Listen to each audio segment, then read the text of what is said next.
ምድርና ሰማይ ሳይዘረጋ ከፍጥረት ሁሉ በፊት ምስጋና ከባህሪው እየፈለቀለት ሲሰለስ ሲቀደስ የኖረ ዓለምን በማይመረመር ጥበቡ የፈጠረ ስንኝንም እንኳ ሳይዘነጋ የሚመግብ ስጋችንን ለብሶ ከውድቀት ያነሳን የሰላማችን ራስ ጌታችን መድኃኒታችን ኢየሱስ ክርስቶስ በልብ ታስቦ በአንደበት ተነግሮ ስለማያልቀው ቸርነቱ እስከ ዘላለሙ ድረስ ከባህሪ አባቱ ከባህሪ ሕይወቱ ከመንፈስ ቅዱስ አእላፍ መላእክት የምስጋናዋን ባህር ቀርተው ከማይጨርሱት ከቅድስት ድንግል ማርያም ጋር የተመሰገነ ይሁን። ክቡር አባታችን መላከ ጽዮን ቆሞስ አባ ገብረ መድኅን የመንበረ መንግስት ቅዱስ ማርቆስ ቤተክርስቲያን አስተዳዳሪ፣ መጋቤ ሐዲስ ሮዳስ ታደሰ የሐዲሳት መምህር ቴዎድሮስ ዶክተርም ጭምር ናቸው። ሌሎችም አባቶቻችን ካህናት፣ ወንድሞቻችን ዲያቆናት፣ የቅድስት ቤተክርስቲያን ልጆች በእግዚአብሔር ሰላም እንደምን አደራችሁ? እንደምን ሰነበታችሁ? እንደምን ቆያችሁ? ቸሩ እግዚአብሔር አምላካችን እስከ ዘላለሙ ድረስ ይክበር ይመስገን። በመካከላችን ተገኝቶ የጠመመውን አቅንቶ የጎደለውን ሞልቶ እንዲያስተምረን ቅዱስ ፈቃዱ ይሁንልን። እንደ እግዚአብሔር መልካም ፈቃድ የምንማማርበት የትምህርታችን ኃይለ ቃል መንፈስን አታጥፉ በሚል ርዕስ እንማማራለን። ፈቃዳችሁ ከሆነ ልትሉ ትችላላችሁ። ተቀበላችሁ? እስኪ መንፈስን አታጥፉ ይበሉ። ሁላችሁ በሉ። ሁለት እናድርገው። መንፈስን አታጥፉ በሉ። ሶስት እናድርገው። መንፈስን በሉ እንጂ መንፈስን አታጥፉ። የሐዋርያው የቅዱስ ጳውሎስ መልእክት ወደ ተሰሎንቄ ሰዎች ምዕራፍ 5 አንደኛ ተሰሎንቄ ምዕራፍ 5 ቁጥር 19 ላይ የምናገኘው ኃይለ ቃል ነው። ተሰሎንቄ በመቄዶንያ አጠገብ የምትገኝ ቦታ ናት። ቅዱስ ጳውሎስ ገብቶ አስተምሮ ከዱር አውጥቶ መንገድ ካሳያቸው ሀገረ ስብከቶች አንዷ ናት። ከዱር አውጥቶ መንገድ። ዱር ታውቃላችሁ፣ በቤተ ክርስቲያን ትርጓሜ ዱር የሚባለው በጣም ብዙ ትርጉም አለው። አንደኛው ግን ምንድነው? ዱር የሚባለው ድንቁርና። የአንድ መምህር የአንድ ካህን መጀመሪያ ስራው በምዕመናን ላይ በጎችን ከዱር ማውጣት። ጌታችን ኢየሱስ ክርስቶስ ለስም አጠራሩ ክብር ምስጋና ይግባውና መጥቶ ያደረገው ምንድነው? መጀመሪያ ሲባል በጎችን ከዱር ማውጣት፣ ከዱር አውጥቶ በመንገድ መምራት፣ በአማጋ ማሰማራት። ይሄ አማጋ የሚባለው የከተማ ሰው አይገባው። በርቀት ስለማታውቁ ማለት ነው። ታክሲንም ይጠብቃል የከተማ ሰው በጋ ይጠብቃል። አማጋም ይባላል መሰማሪያ፣ ተሰማርቶ የሚቆይበት ማምሻ። ከዚያ በኋላ ደግሞ በቀጭን በር ወስዶ የት ያስገባቸዋል? ጓዳ ወይም ጋጥ ይባላል። እዚያ ያስገባቸዋል። መልሶ ደግሞ ያሰማራቸዋል። አሰማርቶ መልሶ እዚያቸው ነው የሚያስገባቸው። ጌታችን ኢየሱስ ክርስቶስ መጥቶ ያደረገው ይሄን። ይህ ዓለም በዱር ነው የሚኖረው። ዱር ታውጦ አረም በቅሎበት የማይታይ ሆኖ፣ እሱም የማያይ እሱም የማይታይ ሆኖ ሰው ኃጢአት ሲሰራ ሁለት ችግር ነው የሚደርስበት። እማያይና እማይታይ ይሆናል። እማያይ ማንን? እግዚአብሔር። እማይታይ እግዚአብሔር አያይም፣ ያያል። እማይታይ በምህረት አይኑ የማያየው ነው።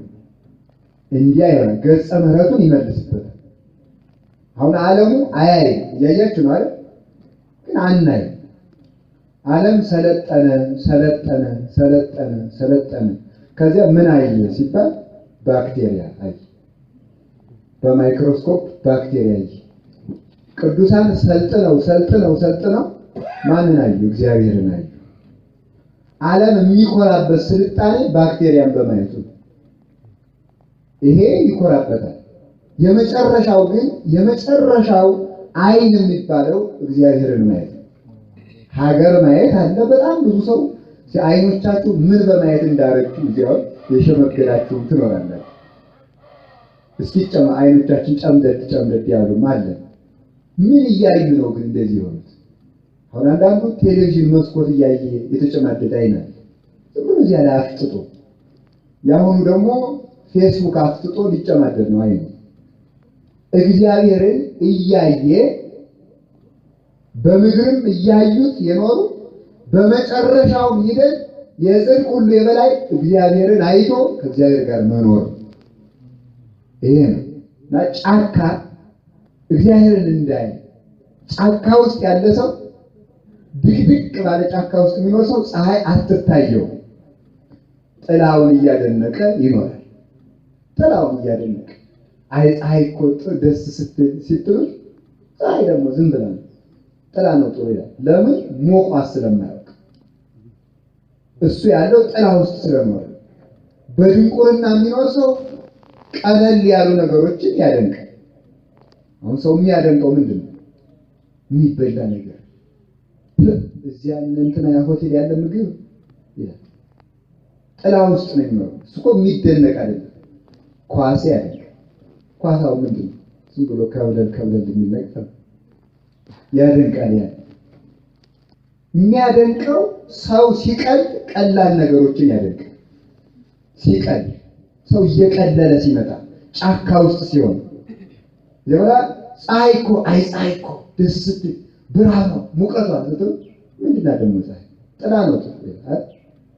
እንዲህ አይነት ሰው አቤት የቅዱስ ያሬድ ማይሌት አይቶ የሞዛርት የዜማ ልክ ሲሉት ደስ ይላል።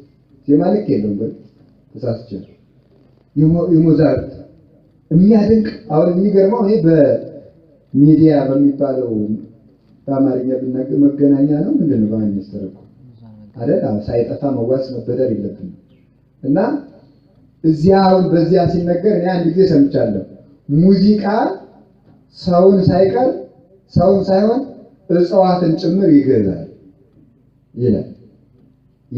እና ይሄው የሚታወቅ ዘንድ ፈረንጆቹ ምርምር አድርገው እናንተ ሪሰርች የምትሉት ያንን አድርገው ከዛ በኋላ ሪሰርቹን ከሰሩት በኋላ ምንድነው የሰሩት ሪሰርች? ሙዚቃው ሲከፈት አትክልቶቹ ሙዚቃው ወደ ተከፈተበት በኩል ዘንበላሉ። ስለዚህ ሙዚቃ እጽዋትን ሳይቀር ያስነብላል ተባለ። አቤት ሙዚቃ ንጉሱ ተባለ። በከዚያው ሙዚቃ ይሄንን እናደንቃለን። የሚያስደንቀውን ከምድር ወደ ሰማይ ሰው ሰማይ ሳይቀደም ሰማይን አልፎ ከመላእክት ጋር አንድ ሆኖ እንዲዛመድ የሚያደርገውን የምህረት ገመድ የቅዱስ ያሬድን ዜማ ግን አናደንቅ። ጥላ ውስጥ ነው ያለ። የምናደንቀው ልጅ የመንግስተ ሰማያት ውበት ፀሐይ የለባትም፣ ጨረቃ የለባትም፣ ኮከብ የለባትም፣ ምሸት የለባትም፣ አድሎ የለባትም፣ መድከም የለም፣ ማንቀላፋት የለም፣ መራብ የለም፣ ማጣት የለም፣ ልብስ ማጣት የለም፣ መሻር የለም፣ ዝምድና መቁጠር የለም፣ ዘረኝነት የለም፣ መውዛት የለም፣ መቀመጥ መነሳት የለም፣ ማንጎላቸት የለም፣ ማርጀት የለም። ይሄ ይደንቃል። የዱባይ ህንፃዎች ሲባል ይደንቀዋል። ለምን? ጥላ ውስጥ ስለሚኖር የተጎነበሰ ሰው ፀሐይ አትታየው። በምድራዊ ሐሳብ የተጎነበሰ ሰው የሰማይ ነገር አይልቀውም። ቁርባን ስጋው ደግሞ ጌታ ተሰቀለ፣ ተሰቀለ። ዝም ይላል፣ አይደነቅ። አለመደነቅ በበጎ ነገር አለመደነቅ የክርስቲያን የመጨረሻው ውድቀት ነው። እስኪ በዚህ ዓለም የሚያስደንቅ ነገር እስኪ ንገሩ። የሚያስደንቅ ነገር አስቡ እስኪ። ለአንድ ሰው አሰባችሁ? ምን የሚያስደንቅ ነገር? ድንቃ ድንቅ ዜና ይባላል። እንዲህ ድንቃ ድንቅ ሰውየው ራቁቱን ሲሄድ ዋለ እኮ ምን ያስደንቃል? ካው ቀደም ሲያብዱ ነው እንዴ ሰዎች? ምን ያስደንቃል? ድንቃ ድንቅ ዜና ተብሎ በቃ አንድ ሰውዬ ቆሻሻ ለማጠራቀም ከእግር ጥፍሩ እስከ ራስ ፀጉሩ ኪስ አድርጎ ሰዎችን ያገዳ ልማጭ ሁሉ እዚህ ላይ ጣሉብኝ ሲሉ አለ። ይሄ ድንቃ ድንቅ ምንድነው? ድንቃ ድንቅ ዜና ምን ያስደንቃል? የድንቅ ሁሉ መጨረሻው የአምላክ ከድንግል ማርያም መወለድ የድንቅ ሁሉ ይበላል። ስለዚህ ኢሳይያስ ምና ድንቅ መካር ኃያል ይሄንን ቅዱስ ባስልዮስ ወስዶ ሚና እስመ ኢሳይያስ ሰማዮ መንከረ ወመድምመ አይምሮ የማይዘልቀውን ነገር ሁሉ ድንቅ ይሉታል። አይምሮ የማይዘልቀውን ነገር ሁሉ ምን ይሉታል? ምን ይሉታል? አሁን አውሮፕላን አይምሮ ይዘልቀው ዘልቆታል እንዴ? ሰው ተገጣጥሞ ብሎን በዚህ ነው ተሞተሩ እዚህ ላይ ተው። የሰው ልጅ አይምሮ የማይዘልቀው ነገር ድንቅ ይባላል። አይምሮ የማይዘልቃቸው ብዙ ነገሮች አሉ። የቅዱሳንን ክብር እንኳን አይምሮ አይዘልቀው።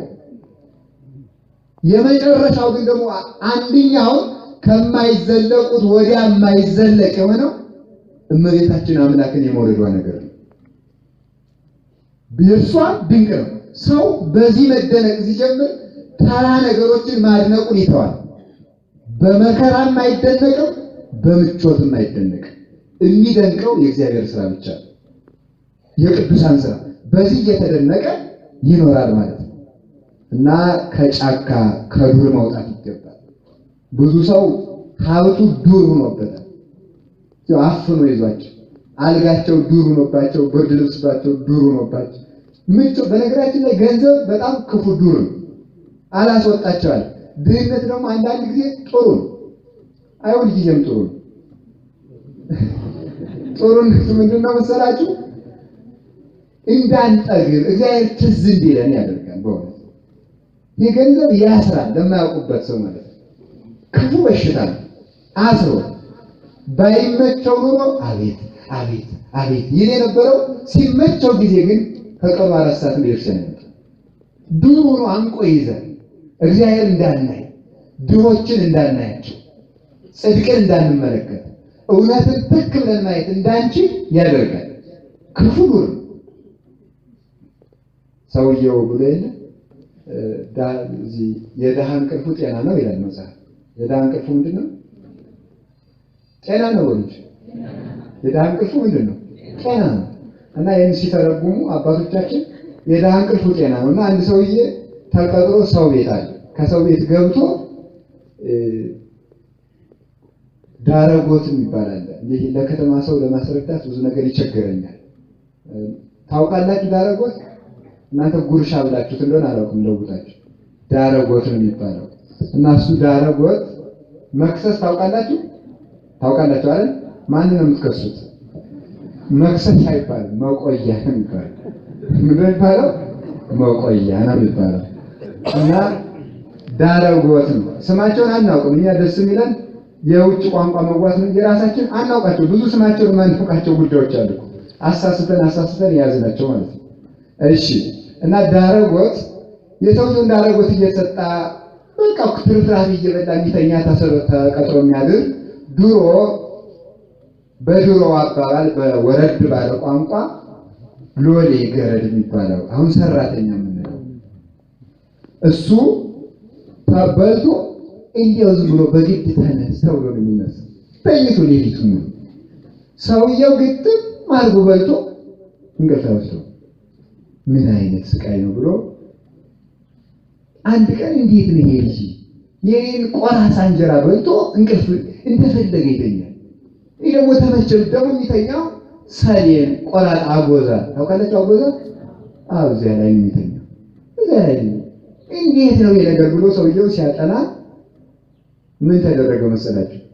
አይ ይሄ ነገር እኔን እንቅልፍ አላስወሰደኝ አለ፣ ገንዘቤ ነው። ስለዚህ እስኪ ለሱም ጥቂት ሳንቲም ልስጥና ልሞክረው። ቅዱሳት መጻሕፍት ላይ ነው ያለው እና እስኪ ልሞክረው ሲል 300 ብር ሰጠው። ሲሰጠው ምን አለ ልጁ? 100 ብር ለእናቴ። ቆይ 50 ይበቃታል። ደግሞ ሌላ ብዙ የማይደርሰው ሰው አለ። በ50 ሸሚዝ፣ በ50 ቡታንታ የሚባል አለ ታውቃለች? ቆምጣ ማለት እንደዚህ አይ ቆይ 30 ልቀንስ። እንቅልፍ ሳይወስደው አይኑ እንደተጠጠ ነው። ምን አለ መሰለኝ ጠዋት ምን እንዳለ ታውቃላችሁ? አይ ጌታዬ ገንዘቦትን ይውሰዱና እንቅልፌን ይመልሱልኝ።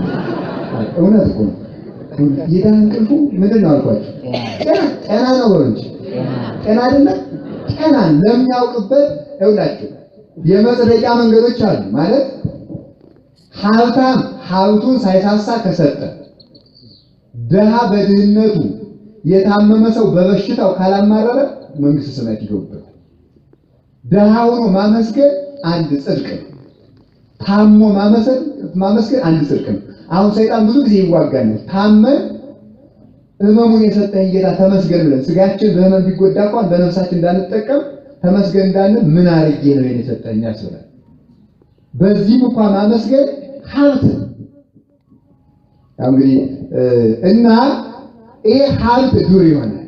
አንዳንዱ ሰው ነው የተማሩ ይሄ ዘመናዊ ትምህርቱ ዱር ሆኖበት ሲሰበክ እንዲህ ብሎኛል። ምንድን ነው እነዚህ ኋላ ትራዲሽናል የሆኑ ሰዎች አውቆት ሞቶ ማለት ነው። አቤት እነዚህ እኮ ዝም ብለው ኋላ አሁን የጸበል መስጫውን ሳያጥቡ ዝም ብለው ለሰው እየሰጡ አያጥፉት። አስም ሊተላለፍ ይችላል፣ ቫይረስ ሊተላለፍበት ይችላል። በዚህ ጥንቃቄያችን ግን ደም ግፊትን አስቀርተናል፣ ቲቪን ቀንሰናል፣ ስኳር ቀንሰናል። በምግብ ጥንቃቄ በሽታ ራቀ። ስንት ባለሀብት ተጠንቅቃችሁ ነው የምትበሉት አይደል? እግዚአብሔር ይመስገን እንጂ አይደል? በጣም ተጠንቅቁ። የተመጣጠነ ምግብ በየአራት ሰዓቱ የምግብ ሽርሽሪት አለ። ሲበላ ነው የሚውል። ሲበላ ይበላል። ምን አመጣን? ስኳር፣ ደም ግፊት፣ ቁልጭ ሲበላው የነበረው ምግብ ስኳር ዘግቶት መቁረጥ ለጭዋን። ቆይ ሰይጣን እንዳይገባ ሰዓት ሲበዛ ጥሩ አይደለም። ከቃሉ ጋር ናችሁ። እግዚአብሔር ከሁላችን ጋር ይሁን። እና እውቀቱ ዱር ይሆንበታል። የተማረው በቃ በዚያ በተማራት ሎጂካሊ ስታስበው እኮ ትክክል አይደለም። አሁን ለምሳሌ አምላክ የማይራብ ከሆነ አምላክ የማይጠማ ከሆነ እዚህ ደግሞ መጥቶ ክርስቶስ ተጠማ ሲባል ሎጂካሊ ስታስበው ልክ አይደለም ይላል። ይሄ ዱር ሆኖበት ከዚህ ዱር ወጥተን ማሰብ ካልቻል ሃይማኖትን ልንረዳው እንችል፣ በሃይማኖት መኖርም አንችል። እውቀታቸው ዱር ሆኖባቸው ፕሮፌሰርነታቸው፣ ዶክተርነታቸው የተማሩት ትምህርት ዱር ሆኖባቸው ቅዱሳት መጻሕፍትን እንዳያጠኑ ውሳኔ የሚወስኑት የውሳኔ አሰጣጥ ደረጃዎች ብሎ ወስኖ የዚህኛው ጠንካራ ጎን ደካማ ጎን እያለ የሚወስን ልብስ እንኳን ሲለብስ ይሄኛውን ጃኬትን ብለብሰው ጠንካራ ጎኑ ደካማ ጎኑ ይሄ ሁለመናውን በዛኛው ዓለም የሚመራ እግዚአብሔር እንዲመራ አልፈቀደለትም ሰው።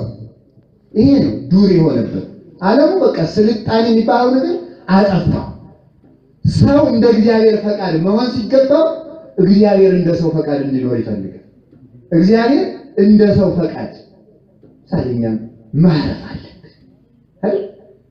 ይህ ዝም ብሎ ሰው ባፉ ሁሉ ይረካል እኮ ሰው ስትል ከዚያ ቤት ትሰራለህ፣ ታነጥፍና ቁርስ ትሰራለህ፣ ትበላለህ፣ እፎይ ትላለህ። ይያዝብ በዚህ ዝም ብሎ ባፉ ሁሉ ይረካል። መጎምጀት ይዞታል፣ ይጎመጃል። በዚያ ልክ እግዚአብሔር ይሄንን ሲነፍገው ነፃነት እንዳሰረው እግዚአብሔር አስጨናቂ አምላክ እንደሆነ ቤተክርስቲያን ጨካኝ እንደሆነች ነፃነት እንደምትነጥቅ ያስብና ከዚህ ቤተክርስቲያን ይኮበልላል። ይህ ከዚህ ዱራችን መውጣት እግዚአብሔር ከዚህ ዱራችን ያውጣል። ዱር ነው ሆነ የምናውቀው እውቀት ትንሽ እውቀት የዋህነትንና ሃይማኖትን ትነጥቃለች። ትንሽ እውቀት ምንና ምን ትነጥቃለች? አልኳት የዋህነትና ምን አቤት ሃይማኖትን ይነጥቅ። እኛ በምናስበው ልክ እግዚአብሔር የምናስብ ማስላት የምንችል ከሆነ ለምሳሌ አንድ ሰው አንድን ሰው ወደደው የሚባል ይወደዳሉ። ብር አበድረኝ 50 ብር አለ የለኝም አለ አይወደኝም ማለት ነው። ይሁን የሰው ሐሳብ እሱ ምን ብሎ ስላሰበ ነው ይወደኛል ብሎ መውደድ የሚያረጋግጠው ብር ሲሰጠው ስለሆነ ሰውየው ግን አይደለም። እኛ በምናው አንድ ሰው ወደደን የምንለው ሲሰጠን፣ እግዚአብሔር ግን ሲነሳልን ይወደናል። ዓይንን ሲሰጥ ወዶናል፣ እውር ሲያደርግን ይወደናል። እግዚአብሔር ሲሾመንም ይወደናል፣ ሲሽረንም ይወደናል። ስንታመም እመም ሲሰጥም ወዶን ነው። ጤና ስናጣም ወዶን ነው። ስንድንም ወዶን ነው። እግር ሲኖረንም ወዶን ነው። ሲሰብረንም ወዶን ነው። ስንታሰርም ወዶን ነው። ስንፈታም ወዶን ነው። እግዚአብሔር በስራው ጉድለት የሌለበት አምላክ።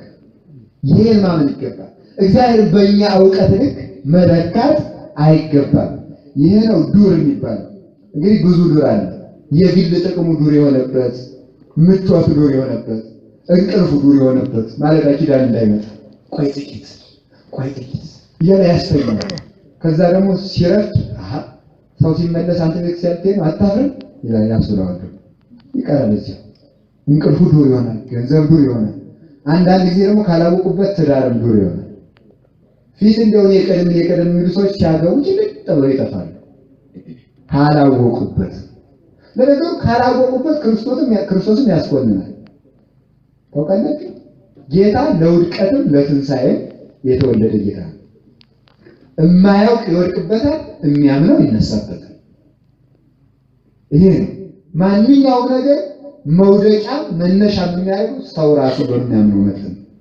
እና እንግዲህ ከዚህ ዱር ከአረማዊነት ዱር ቅዱስ ጳውሎስ ሄዶ እነዚህን እንደ ጌታችን እንደ ኢየሱስ ክርስቶስ የተሰሎንቄን ሰዎች አስተምሮ ከዚያ ዱራቸው አውጥቶ ሲል ግማሾቹ አንወጣም ብለው ቀሩ።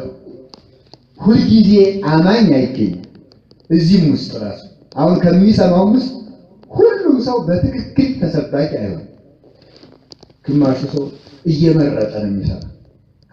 እቺ ያ ለራሱ የምትመስለው ስትነገር ማለት ነው። እግዚአብሔር እኮ ቸር አምላክ ያበላል ሲባል እግዚአብሔር እኮ ሲኦል ያስገባል ሲባል ጥሩ አይደለም። እየመረጠ የሚሰማ ሰው አለ እዚህ ውስጥ ማለት ነው። እግዚአብሔር ስራው እንከን የለበትም። ጻድቅ እግዚአብሔር በሁሉ ፍናዊው፣ እግዚአብሔር በስራው በመንገዱ ሁሉ እውነተኛ ነው። በመንገዱ ሁሉ ምንድን ነው? ምዕመን እግዚአብሔር በሁሉ ቃሉ፣ እግዚአብሔር በቃሉ ሁሉ የታመነ ነው። ሁሉም ነገር እንከን የለበትም። ሲኦልም ሲያስገባ ገነትም ሲያስገባ ወደዚህ ነው ማደግ ያለብን። እናዚያ ግማሾቹ ሳያምኑ ቀሩ። እኛን ግን ሁላችንም ያሳምነን እግዚአብሔር። ግን እኮ አምናቸዋል ማለት ደግሞ እንድናድግ ነው። ታምናላችሁ አይደለም? እናንተ አማኞች ናችሁ። ምን ያደርግጠኝ ናችሁ?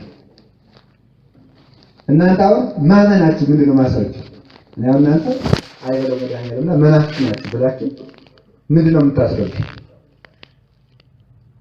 አይደል? በቃ ኦርቶዶክስ ነን ነው የምትሉት ብላችሁ ይሄው እያየን እዚህ የተቀመጠው ኦርቶዶክስ ነው። እዚህ የተቀመጠው ሁሉ ኦርቶዶክስ አይደለም። ሊሰርቅም የሚመጣ አለ። ለእግዚአብሔር በዚያው አጥብቆ ያስቀረው እንጂ ለስለላም የሚመጣ አለ፣ ክፋትም የሚመጣ አለ። ብዙ ነው። እና ሰው ማመኑ ምልክቱ ሲደርስ ነው። ማንኛውም ነገር ደርሶ ሲታይ ያስቸግራል። ደርሶ ሲታይ መከራ ደርሶ በዚያ ይለካል። የሰው ልጅ በዚያ ይለካል። ያን ጊዜ አምኖ ሲገኝ ማለት እስከዚያ ድረስማ ሁሉም አማኝ ነው። እና ሳያምኑ ግማሾቹ ቀሩና መጨረሻ ላይ እንዲህ አባ ጊዮርጊስ ዘጋስጫ ሁልጊዜ ነው የምናገራት እንጂ እመቤታችን ምን ይላታል? ኦ ድንግል ረሴኒ እሰማይ ወእኩን ክርስቲያን ይላል። እመቤታችን ክርስቲያን እንደሆነ አድርጊኝ። እስኪ በሉ ሁላችሁ ምን እንደሆነ አድርጊኛል። አባ ጊዮርጊስ ክርስቲያን አይደለም እና ለምን ነው ክርስቲያን አድርጊኝ ማለት? ክርስቲያን እኮ ክርስቲያን ነው። ክርስቲያን ነው እየመናገር መስጠት ነው በራሱ።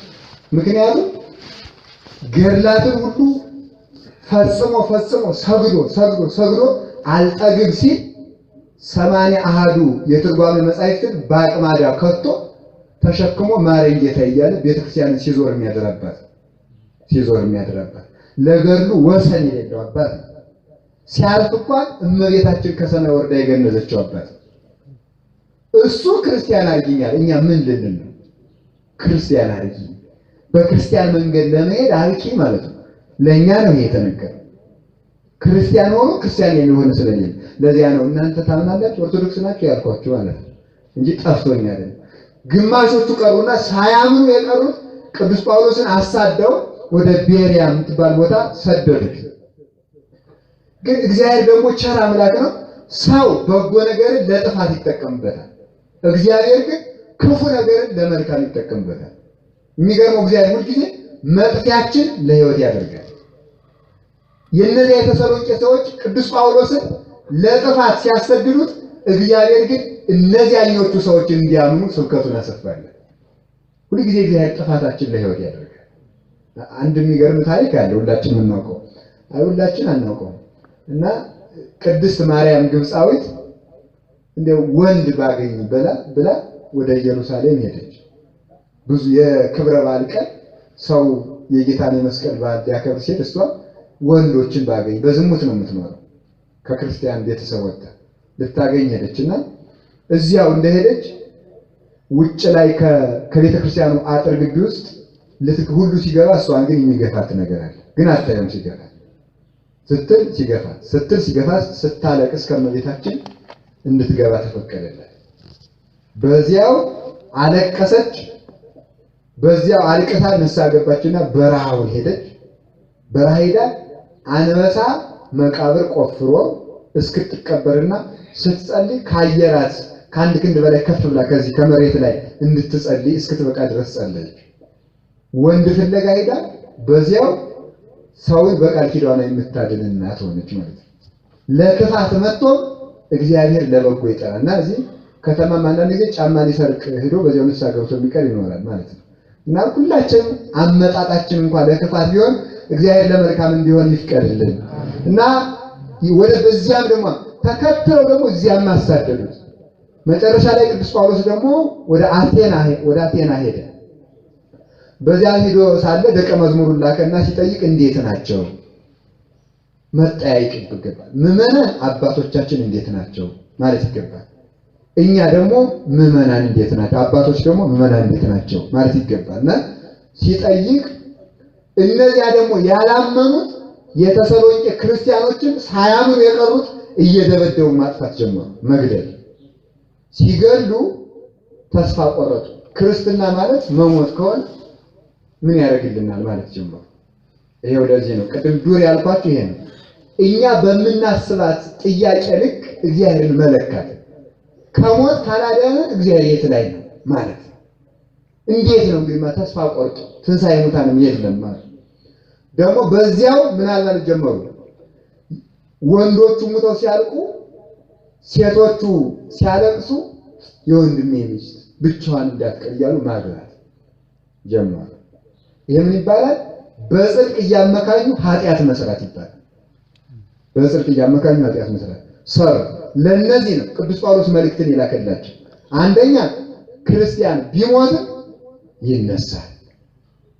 አሁን የፀሐይ ሞት አለ ይላል ቅዱስ ኤጲፋንዮስ። የፀሐይ ሞት ታውቃላችሁ? አታውቁም? ታውቃላችሁ? አታውቁም ማለት ከሁለቱም አይደላችሁም ወይ? ታውቁም ስላችሁ ዝም ታውቃላችሁ ስላችሁ ዝም ስትል ጨንቆኝ ነው።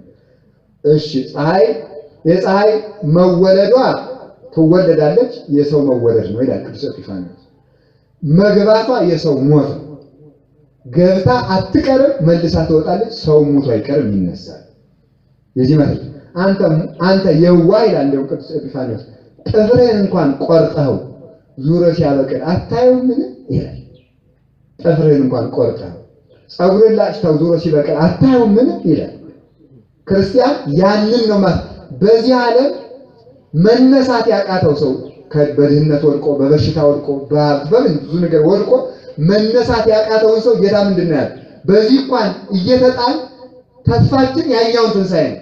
ዘበላ ሥጋዬ ወሰቴ ደሜ፣ ሥጋዬን የበላ ደሜን የጠጣ አነ እሄድ ምስሌሁ እኔ ከእርሱ ጋር እኖራለሁ ውእቱ ይሄሉ ምስሌ እርሱም ከኔ ጋር ይኖራል አለና ወበዳህሪት ዕለት አነስኦ በመጨረሻይቱም ዘመን አነሳዋለሁ። ዛሬ ብጣልም በመጨረሻው ዘመን እግዚአብሔር ያነሳኛል። ዋናው ያን ጊዜ ተጥሎ መቅረት ነው ክፉ ነገር ብሎ እችን እያሰቡ መጽናናት ይገባል። እነዚህ በዚህ ተስፋ ቆረጡ።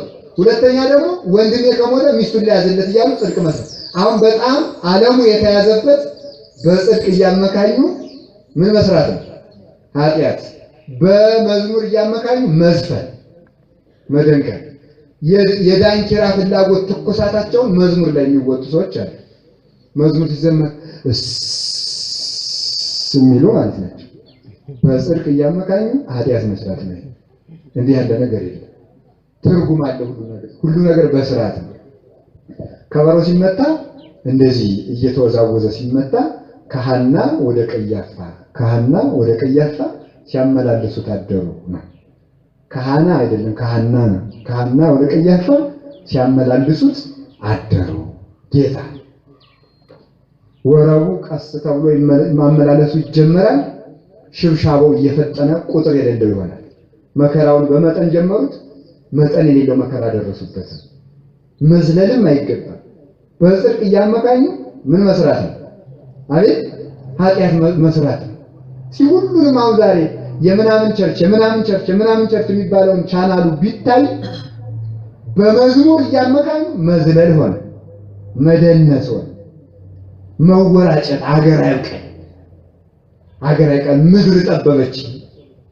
እንዲህ ማለት ክርስቶስ እኮ በስም አጠራሩ ክብር ምስጋና ይግባውና ለመረጋጋት ምንጭ ሆነን እንጂ ለብክነት ምንጭ አልሆነም። ሆኗል እንጂ ለመባከን፣ ለሁከት፣ ላለመረጋጋት፣ ለዳንኪራ ገደብ ለሌለው ዝላይ ክርስቶስ ጥንት አልሆነም። እስመ ኮነ በኩረ ወጥንተ ለኩሉ ምግባረ ሰናይ ጌታ መድኃኔዓለም ኢየሱስ ክርስቶስ ለደግ ነገር ሁሉ ጀማሪ መነሻ ሆኗልና በኩር ይባላል አይደለም የሚሉ አባቶቻችን። ለበጎ ነገር ሁሉ ነው እንጂ ለዝላይ ለጥፋት እግዚአብሔር አልሆነም እንጂ። በጽድቅ አሁን ጾም ሲበላ ሰው 4 ሰዓት ለመብላት 5 ሰዓት ለመብላት ምንድን ነው? ባና ፍቅር ነው ብላ በፍቅር እያማኙ ጾም መሻር። ይሄ በጽድቅ እያመካኙ ምን ማለት ይገባል? ኃጢአት መስራት የለም። ዋናው ፍቅር ነው። ከሁሉ ነገር ፍቅር ይበልጣል ተብሎ እንደገና ደግሞ አሁን አንዲት ጥቅስ ደግሞ ለዚህች ቢያገኝ ደግሞ አጃይ አሁን ገርመስኩት በጾም ቀን እንዲያገኝ አላረኩም። ቢያገኝ ግን ያቺ ማለት ለምን የምታግዘው ነገር ካለች በጽድቅ እያመካኝ ይሰራል ሰው፣ ምንም ችግር የለበት። ይሄ ነው በጣም ከባድ መሽታ ማለት ትልቁ ማለት አሁን የሚገርመው ማለት በእግዚአብሔር ቸርነት እያመካኙ ኃጢአት መስራት። እስኪ በሉላችሁ በእግዚአብሔር ቸርነት እያመካኙ ኃጢአት መስራት። በማን ቸርነት እያመካኙ? በክርስቶስ መከራ በክርስቶስ ዋጋ እያመካኙ ኃጢአት መስራት። ያሳዝናል። ክርስቶስ ሙቶልኝ በጸጋው ድኜ እንዲህ አድርጎ ስጋውን ቆርሶልኝ ደሙን አፍስሶልኝ እኮ ክርስቶስ ደሙን ስላፈሰሰልህ ዘላይቷል። ክርስቶስ ደሙን ስላፈሰሰልህ ምን ተሆነ አንተ? እስመ ፍቅረ ክርስቶስ ያገብረን ናጥብ ውስተ ዝንቱ ህሉና ቅዱስ ጳውሎስ። እንጣላለን፣ እንገረፋለን፣ እንታሰራለን፣ እንጎተታለን፣ እንራቆታለን፣ እንራባለን፣ እንጠማለን፣ እንሰደዳለን። ለምን ብትለኝ የክርስቶስ ፍቅር እንዲህ እንድንሆን አደረገ። የክርስቶስ ፍቅር ምን ያደረገናል? እንዲህ እንድንሆን አደረገ። የክርስቶስ ፍቅር ለትጋት፣ ለጸሎት፣ ለምናኔ፣ ለሰማዕትነት፣ ለጦር፣ ለመመጦት፣ ራስን ለመናቅ ያበቃል እንጂ ለቅምጥልነት አያደርግ። ክርስቶስን መውደድ ወደዚህ ነው የሚያደርገው። በጽድቅ እያመካኙ ጾም መሻር፣ በክርስቶስ ጸጋ እያመካኙ እግዚአብሔር ቸር ነው። ማነው? ተው አትጹ፣ ስርዓተ ቤተክርስቲያን አትጣሱ፣ ጸጉራችሁን አስተካክሉ፣ ልብሳችሁን አስተካክሉ፣ ጋብቻችሁን አስተካክሉ፣ ያለ ተክሊል አትጋቡ፣ እንዲያቱ አራት አካብዱ። እግዚአብሔር ቸር ነው። እግዚአብሔር በእግዚአብሔር ቸርነት እያመካኘን አትጠፋል። ጥፋት እኮ ነው። ተፈቅድኑ ታስተአብዶ ለእግዚአብሔር በበዛሃ ምሕረቱ ወበኦሆ ብሂሎቱ ሮሜ ምዕራፍ 2 ላይ አንተ ሰው እግዚአብሔርን ሞኝ ልታደርገው ትፈልጋለህን? እግዚአብሔር እሺ እሺ ሲልህ ጊዜ እግዚአብሔርን ሞኝ ልታደርገው ትፈልጋለህ። እግዚአብሔር መሐሪ ነው እንጂ ሞኝ አይደለም። እግዚአብሔር እሺ ሲል ሰላም አሳድረን፣ እሺ ሰላም አውራን፣ እሺ ፀሐይ አውጣ፣ እሺ ዝናብ አዝንም፣ እሺ ሲል ጊዜ እግዚአብሔር ሞኝ መሰለ ሆይ ይላል። ባምጣነ ኢትኔስ ለሊከ ትዘግብ መቅሰፍተ እግዚአብሔር ቸር ነው እያልክ ኃጢአትን በኃጢአት ላይ እየጨመርክ ንስሐ ባለመግባት ለራስህ ፍዳን ታከማቻለህ ይላል። አሁን ተጨንቃችሁ መከራችሁን ልታርፉ መጣችሁ። መከራችሁን አሳይቼ ልስዳችሁ አይደለም። ምንድነው እግዚአብሔር ቸርነቱንም መሐሪነቱንም ፈራጅነቱንም ማወቅ ይገባል። ተረዳችሁ አይደለም? እንደ ሰይጣን መሆን አይገባል። ሰይጣን ይላል ቅዱስ ዮሐንስ አፈወርቅ ከቃሉ ጋር ናችሁ ነው ከራሳችሁ ጋር ናችሁ? ከራሳችሁ ጋር ናችሁ አይደል? ነው። እሺ ከራሳችሁ ጋር ከሆናችሁ ችግር ስለሆነ ነው። ምክንያቱም ቤት ልትሄዱ ሆቴል ልትሄዱ ትችላላችሁ። እና ሰይጣን አንድ ብቻ ልንገራችሁ። ሰይጣን ጌታ በዕለተ ዓርብ ተሰቅሏል አይደል? የተሰቀለ ዕለት የክርስቶስን በግነቱን አይቶ እረኝነቱን አላየም ይላል። በግነቱን አይቶ ምኑን አላየም? እረኝነቱን። በበግነቱ ሲታረድ አይቶ በእረኝነቱ እንደሚቀጠቅጥ ግን አላወቀም። በበግነቱ ሲታረድ ደሙ ሲፈስ አይቶ ሊውጠው ቀረብ ሲል በእረኝነቱ ቀጠቀጠው። ህብስትነቱን አይቶ አለትነቱን አላየም። የዓርብ ግብረ ሕማም ላይ ታገኙታላችሁ። የ3 ሰዓት ነው። ህብስትነቱን አይቶ ምንነቱን አላየም። አቤት እንዲያው ገበሬው እንኳን ምን ይላል? ጠርጥር በገንፎ ውስጥ አለ ስንጥር ይላል። ዝም ብሎ ዋጥ አይደረግ ጉሮ ሊወጋ ይችላል አይደለም? መጠርጠር ይገባል። እንደው እንዳገኙ ዋጣው እንዳገኘ የሚበላ እንዳገኘ የሚተኛ መኝታው ላይ ዝም ብሎ ዘርገፍ አይባል። እባብ ሊኖር ይችላል እዚህ ውስጥ። እውነት ነው። በእመቤታችን ታምር ውስጥ አለ። እመቤታችን እባቡን አባራ አንጥፋ ያስተኛችው መነኩሴያት ዝም ብሎ ዘርገፍ አይባልም። እንዳገኘ መብላት፣ እንዳገኘ መናገር፣ እንዳገኘ ማግባት፣ እንዳገኘ ማግባት። አስፋልት ላይ ብልጭ ብልጭ ስትለያያት ብልጭ አይችል ነው ትላለህ። ጠርጥር በገንፎ ውስጥ ምን አለ? ችግር ነው። ወንዶችም እንደዛው ነው። አቤት ሴቶችም አቤት አንቺ እኮ ፀጉርሽ አይንሽ እንዲህ ብሎ ተረከዝሽ እንዲህ ብሎ እንደዚህ ብለሽ እንደዚህ ብለሽ በገንፎ ውስጥ ምን አለ? ስንጥር አለ። ውሸቱን ነው እንደዚህ ያለ ውሸቱን ማስተዋል ይገባል።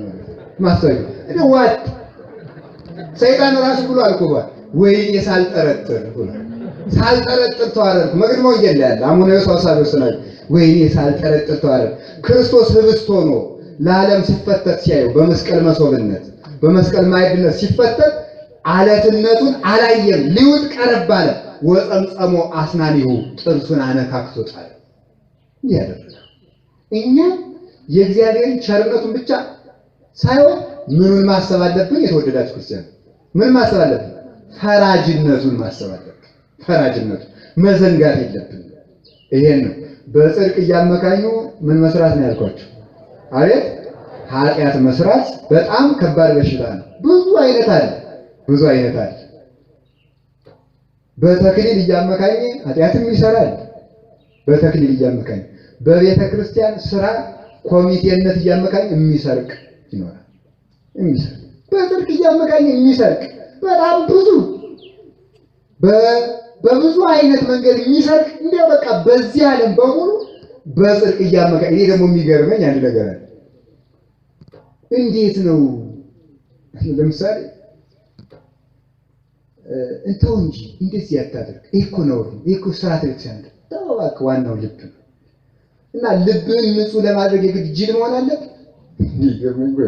በልብ ንጽህና እያመካኝ ማለት ተውና ስርዓተ ክርስቲያን አይደለም። እንዲህ አይደረግም። አይ ዋናው ልብ ለዚህ ልቡም እኮ ክፉ ነው። ልቡም ክፉ ነው ደግሞ ዋናው ልብ ነው። በልብ ንጽህና ያመካኛል። ልቡ ንጹህ አይደለም ደግሞ በዚያም እያመካኝ ይጀላል። እንዲህ መሆን አይገባም።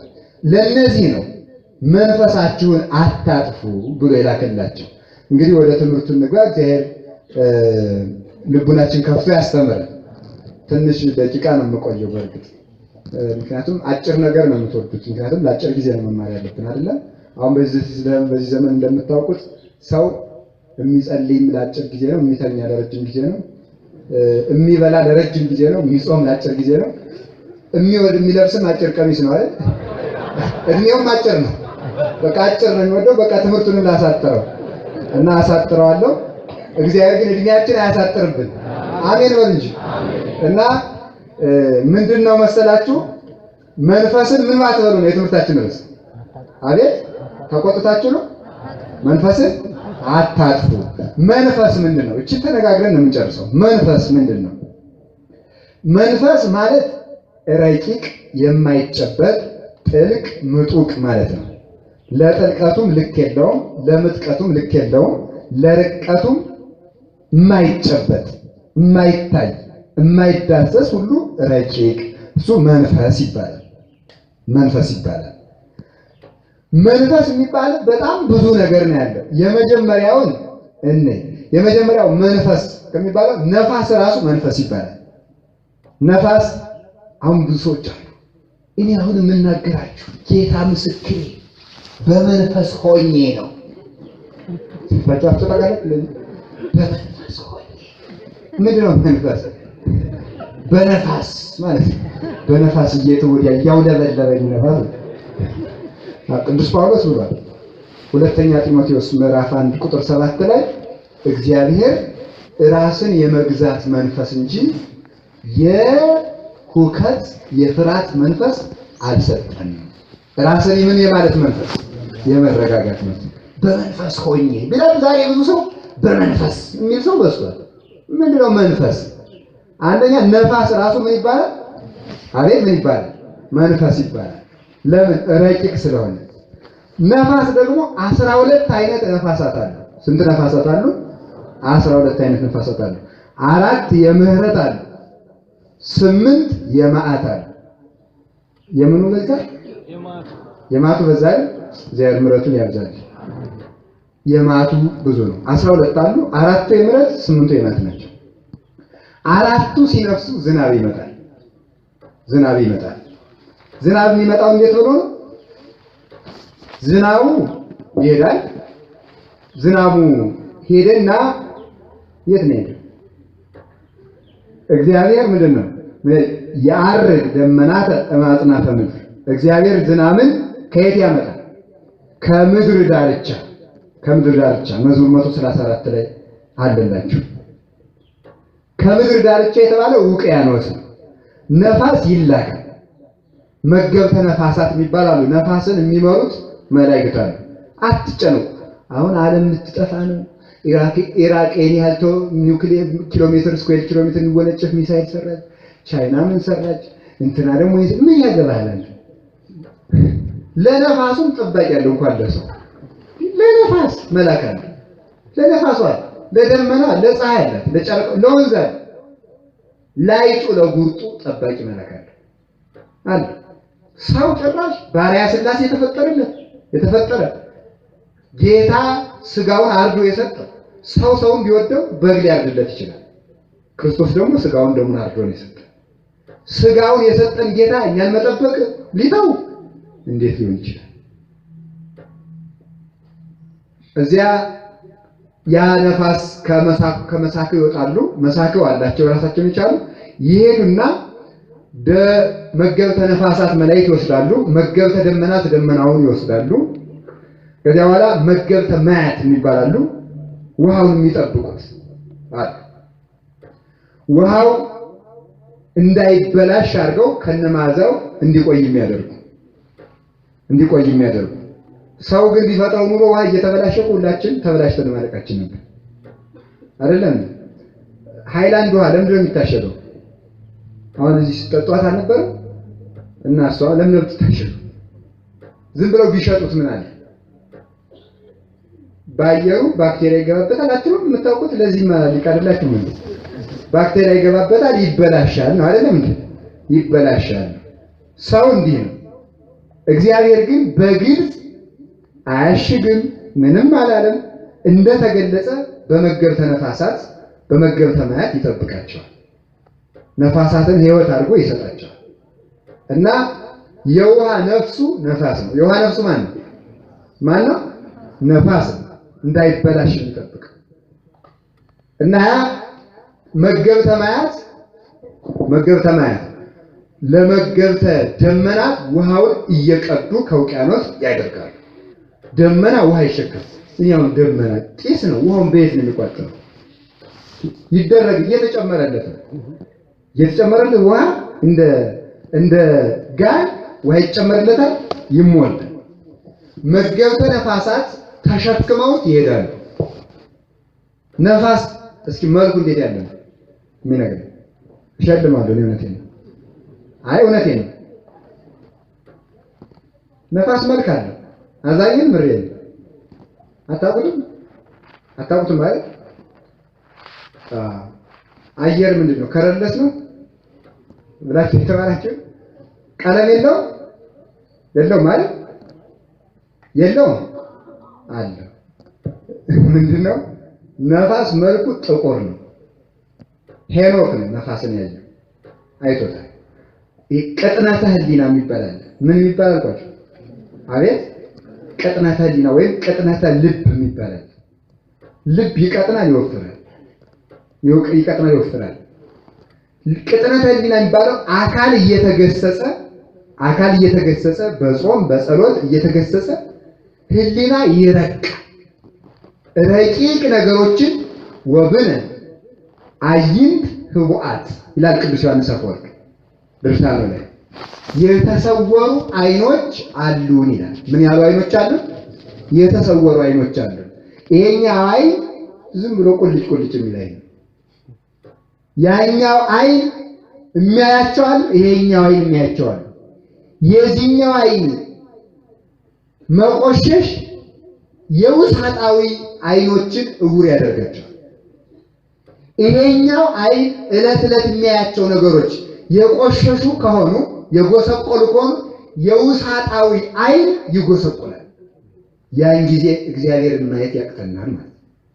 በየቀኑ በላይኛው አይን የምናያቸው ነገሮች ለውስጣዊ አይናችን ብሩህነትና እውርነት ወሳኝ ናቸው። በየቀኑ የምናያቸው ለምሳሌ ሰው ዛሬ በየቀን ሲያይ የሚለው ምንድን ነው? ተውት በቃ መልስ ፈተና ስለማይመጣ ቃና ማለት ነው። እዚያ ላይ አፍጥጦ ነው የሚውለው ሰው አይደል? የላይኛው አይን የሚያያቸው ነገሮች ውስጣዊ አይንን ይደፍናል። የላይኛው አይን መጽሐፍ በማንበብ ስለ ኃጢአት በማልቀስ ስለ እግዚአብሔር በማልቀስ ስለ ቤተ ክርስቲያን በማልቀስ ስለ ዓለም መጥፋት በማልቀስ ሲጠራ የልብ አይን ይጠራል።